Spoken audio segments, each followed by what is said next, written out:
What was something that happened to you as a child that you didn't realize was scary / creepy / dangerous until you got older?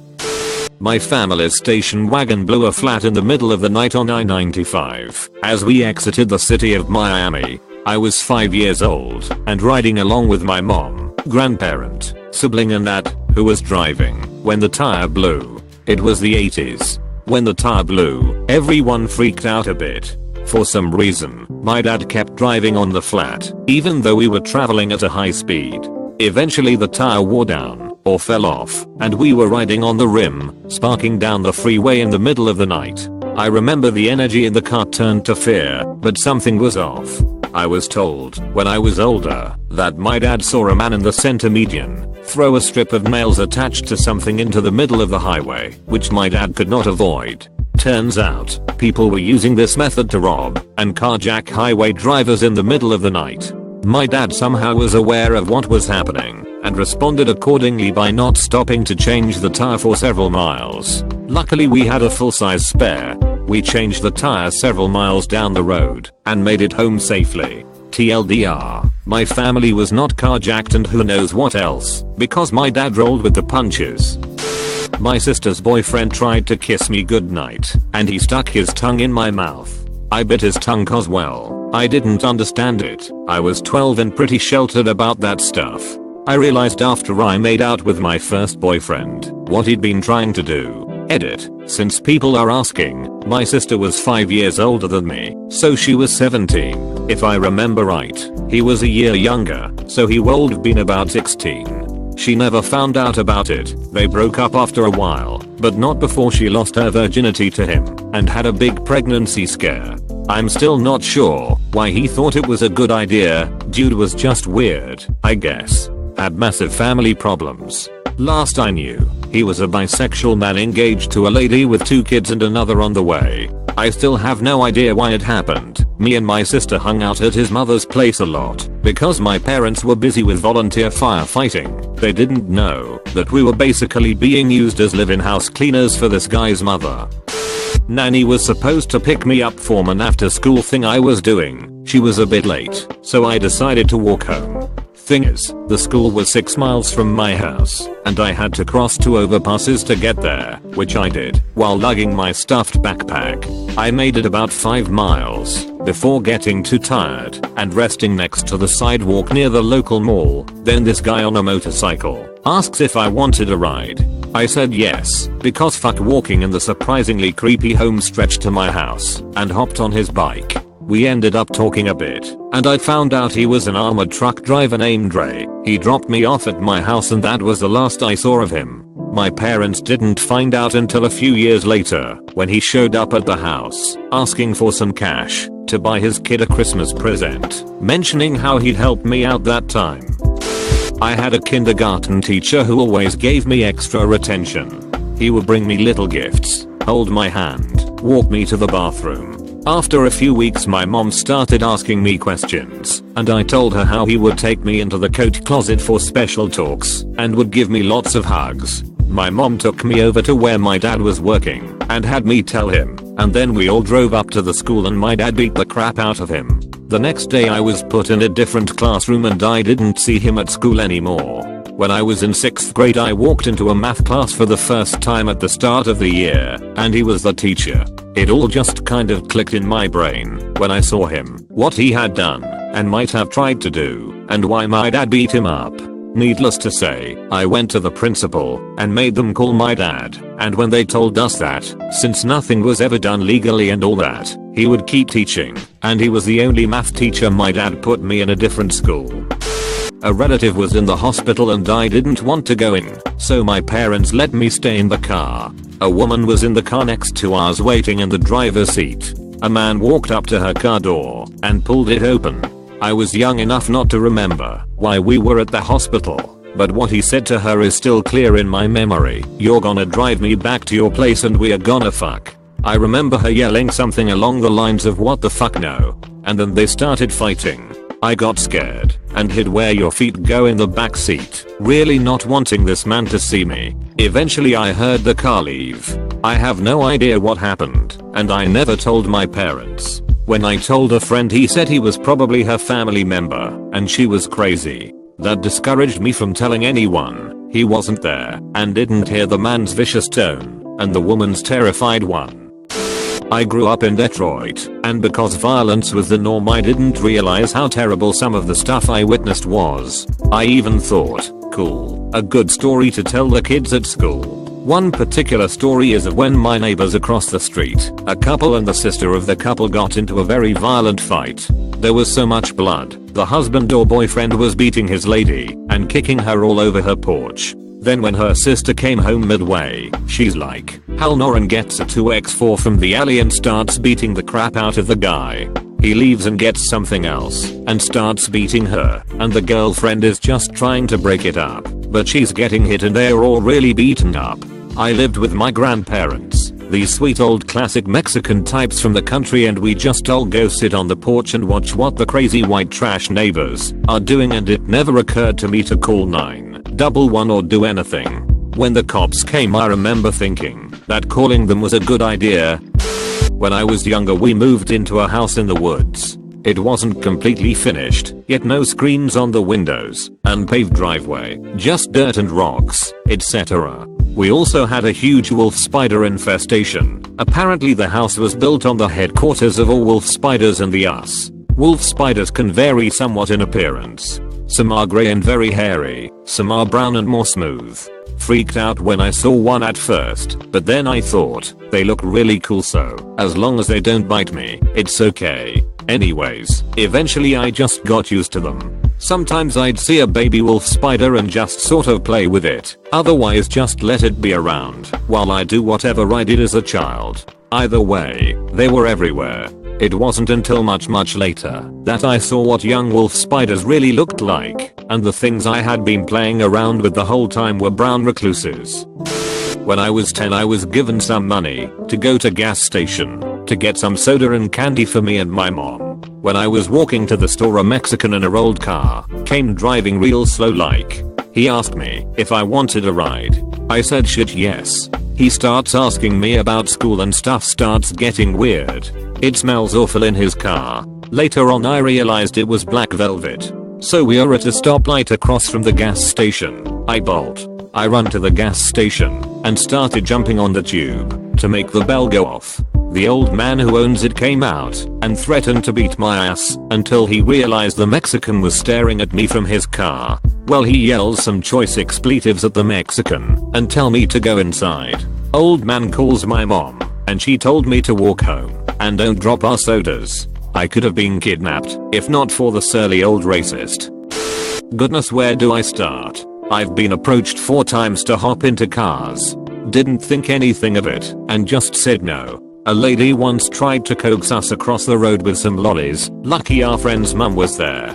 I nearly drowned while trying to keep up with the adults in the ocean. I jumped off the roof of our house onto our trampoline. Definitely not a smart idea. My mum nearly killed us all when she drunkenly forgot to turn the gas stove off before passing out. I was in a taxi with my mum when a taxi almost took off with me inside when mum hopped out. My brother started a fire when he was 2 and I a newborn. I was in my cot and he snuck matches into my room. Started a fire, then hid in the cupboard. I was in a serious head-on car incident and thought my dad was doing donuts. We had someone break into our house that we just moved into. They had bats, etc. My brother hid me in a cupboard while my parents kicked ass. Never mess with a feisty Asian lady and naked fat man. What else? Oh, the first time swimming in a beach in Australia, I swam with a swarm of blue bottles. I had stings everywhere, including inside my throat. I'm sure there are plenty more. I was groomed into a cult by my extended family and didn't realize it was wrong or anything until I was handed over to my rapist as part of a rite. It's been a little over 25 years, and as an adult I fucking cannot set foot in a church or be near churchy people without panicking. This might be a little long. When I was still a toddler, around 3 or so, my mom and dad took my sister, 10 years old, and I on a trip to Toronto. We were towing a small trailer and I guess it got a flat. For some reason my parents unhooked the trailer, spread a blanket, and left my sister and I to watch it while they drove to a repair shop. Note, we were on the 401 highway, which is a divided 70 miles per hour at the time, speed limit 4-lane freeway. There couldn't have been a repair shop for 60 or more miles. They took off for what seemed like hours. Cold bean. I was 3. So we are sitting there, and a station wagon pulls to the shoulder and comes to a stop.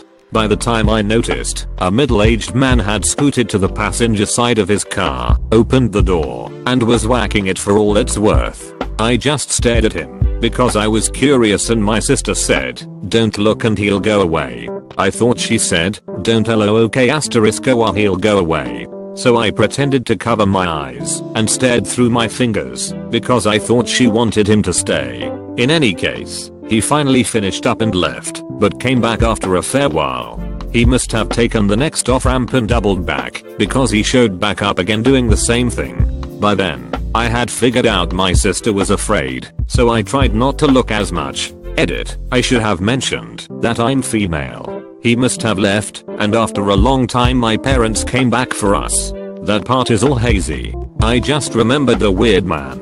At no point was I frightened because of my trust in my sister. When we got home and we went out to play, I told all her friends that I saw a man stretching his dink, which they found hilarious. I only realized many years later how much danger we were in and how irresponsible my parents were. All I can think now is my poor sister. A man pointed a gun at me when I was 6. I was in the backyard playing when 2 men walked by. I don't remember any details of their appearances, just silhouettes. They stopped and one of them aimed a pistol at me. I didn't feel any fear, but I almost nonchalantly stepped behind the nearest bush. Like I knew what a gun was from TV, but didn't really grasp the idea of death as something that could actually happen to me. One of them said, "Oh, never mind," or something in a similar tone, and they walked away. I was outside in the driveway while my parents were working in the yard out back. All of a sudden, a car drives by real slow and stops. This guy gets out and starts walking towards me, saying, "Hi, where are you parents?" and that he has something for me. I got up and ran to the backyard, and my father sees me running and confronts the guy. I remember him saying he was a child toy / book creator and wanted to show me things. It still creeps me out to this day. What a weird guy that was. Not creepy, but a near-death experience caused by stupidity. When I was 7 or 8, me and a couple of buddies ran wild in the local woods every day. Our parents just let us out of the house in the morning and expected us back for lunch and dinner. Apart from that, we weren't supervised at all. We had our camps and our favorite climbing trees, wasps' nests that we kicked, a box of found porno mags, and all the other things that you used to find in the woods in the 1970s. One day Joe had stolen a box of matches from home, so we decided to make a bonfire. A development company years before had tried to make a subdivision in the woods, but had run out of money after a few roads were built, so there were no houses, but there was a big expanse of concrete to build it on. We were dumb, but not dumb enough to burn down a forest. We piled up kindling and sticks and made a good old fire that we took turns in running across, trying to light the soles of our shoes. Then we added logs until we had a pretty sizable blaze going. This started to get boring, so we scouted around the woods for other stuff to burn. Someone threw an old paint can onto the fire, and after a few minutes the lid burst off with a satisfying pop. Wanting to repeat that fun experience, we looked around some more, and eventually someone found a mostly empty gasoline can. It was the old metal kind with a hefty lid. We threw it in the middle of the fire and stood around waiting for the lid to pop off like with the paint can. It sat there for a long time, and then just as we were getting bored and about to go do something else, it blew a flaming smoke ring. This was amazing. We gathered closer to see what else it would do, and the next thing there was a flash of light and a huge boom, and everything went silent and black. We had all been blown flat on our backs and were just coming round, trying to work out what had happened, when we heard adults shouting and the sound of running feet coming from the edge of the woods. Our ears were ringing, our faces were scorched, our hair and eyebrows were singed, like in a Charlie Chaplin movie, but we couldn't possibly allow ourselves to get in trouble, so we picked ourselves up and limped away and hid in the woods, watching while the grown-ups cleared up our disaster area. I was 3 at the time and have 3 older brothers. They were putting a flashlight in their cheek and laughing at the reddish glow it caused. I was the annoying little brother, so they didn't let me try. So instead, I decided to put my mouth around a nightlight that was plugged in. I'm 25 now and still have a scar inside my cheek from the shock I got. Okay, so I knew it was dangerous then, but it saved a life. Well, every few years, during the summer, my family would have a get together at a timeshare. So, one of those vacations a couple of my cousins, who had to both be either 8 or 9, are playing on the back deck of one of the housing units we had. So, there's this fencing around the sides of the deck, and off to one of the sides is one of those old black Weber charcoal grills. So, my one cousin, Joe I, is chasing after the other one, Lenny. Well, Joe I hopped over the fencing and was running down the yard when Lenny tried to catch up, but Lenny wasn't all that nimble. Lenny ended up losing his balance while trying to scale the fencing, which was about waist height. As Lenny is falling back, I see him kick the Weber grill. Lenny is now on the floor, on his back, and the Weber was about to fall on him. I run across the deck and push the grill out of the way. It hits the floor. Everyone is gasping and either scolding Lenny or thanking me. Well, one of my aunts noticed that the charcoal spilling out of the grill is still red, meaning the grill was on. At that moment my right hand, the one I used to push the grill, swells up like a damn football. Lenny was so freaked out and thankful that when we all had settled down and I got my hand all allowed up and wrapped, he held my Uno cards as the rest of the cousins played one intense game of Uno. Fast forward to 2008, Lenny was killed in Iraq while serving in Operation Iraqi Freedom. At his wake I told this exact story and I broke down. Like, full blown meltdown.